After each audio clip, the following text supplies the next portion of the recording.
कृष्ण। गीता अमृतम में आप सभी का स्वागत है।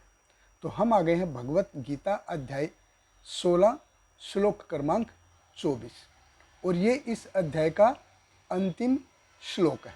तो पिछले श्लोक में हमने देखा कि भगवान ने इसको कंक्लूड किया और इसी कंक्लूजन को भगवान आगे बढ़ा रहे हैं कि अगर हम शास्त्र विधि को दूर जाएंगे, अगर शास्त्र विधि से दूर जाएंगे तो प्रॉब्लम है, और अगर शास्त्र विधि को मेंटेन करके चलते हैं तो ये सब प्रकार से ठीक है।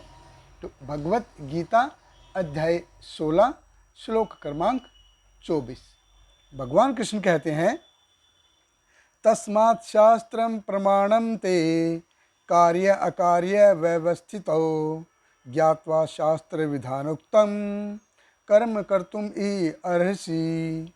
भगवान कृष्ण कहते हैं, अतएव मनुष्य को यह जानना चाहिए कि शास्त्रों के विधान के अनुसार क्या कर्तव्य हैं और क्या अकर्तव्य हैं।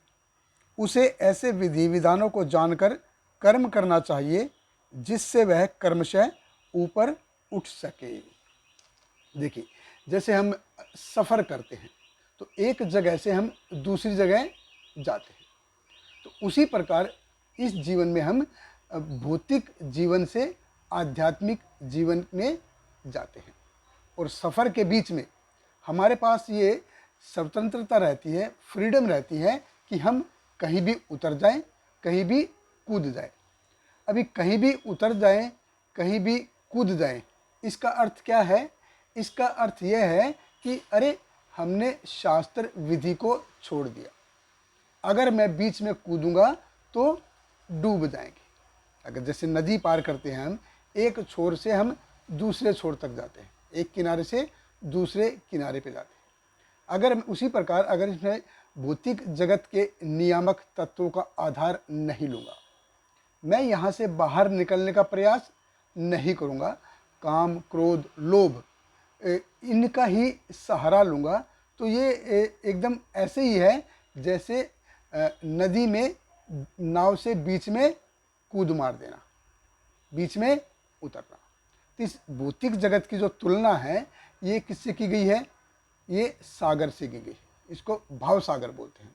अगर हम वैदिक नियमों का पालन नहीं करते हैं तो हम इस भाव सागर में डूब जाएंगे।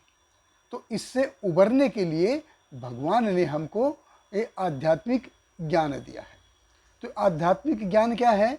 ये एकदम से नाव की तरह है। इसको समझो कि ये नाव है, और जब तक कप्तान है अच्छे से नाव चलाता है तो हम एक छोर से दूसरे छोर पे अच्छे से जाएंगे। तो इसीलिए जीवन में अगर हमारे पास गुरु है और अगर हमारा गुरु अच्छे से साधना में रत है और हम उनके द्वारा दिए गए दिशा निर्देशों का अच्छे से पालन करते हैं, तो इस भौतिक जगत का जो प्रवास है वो हम अच्छे से पार कर जाएंगे। अभी नाव में जैसे यात्री होते हैं तो ये समझो सहयात्री।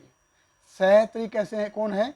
ये समझो बाकी सारे जीवों की तरह है, और उन यात्रियों का संग हमारे साथ कितना है, कितने समय का है? सिर्फ एक छोर पे बैठे हैं और दूसरे छोर पे उतर गए।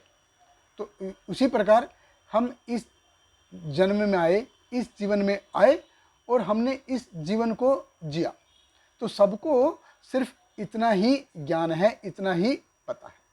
तो जब हम 15 मिनट किसी के साथ रहते हैं तो हम उस 15 मिनट में किसी के साथ बैर मोल लेते हैं क्या? किसी के साथ दुश्मनी मोल लेते हैं क्या? नहीं लेते हैं। देखिए, ये जीवन है हमारा बहुत छोटा है, 70-80 साल का में ये ख़त्म हो जाएगा। इसीलिए बहुत ही धैर्य और शांति के साथ जीवन में हमको आगे बढ़ना चाहिए। अगर हम रजोगुण तमोगुण से प्रभावित होते रहेंगे, अपने कर्म फलों के प्रति बहुत ज़्यादा आसक्त रहेंगे, तो फिर प्रॉब्लम है। वरना देखिए, भागवत जीवन है ये कैसा है? ये सूर्य की तरह है। अब सूर्य कितना अच्छे से चमक रहा है, सबको ये रोशनी दे रहा है।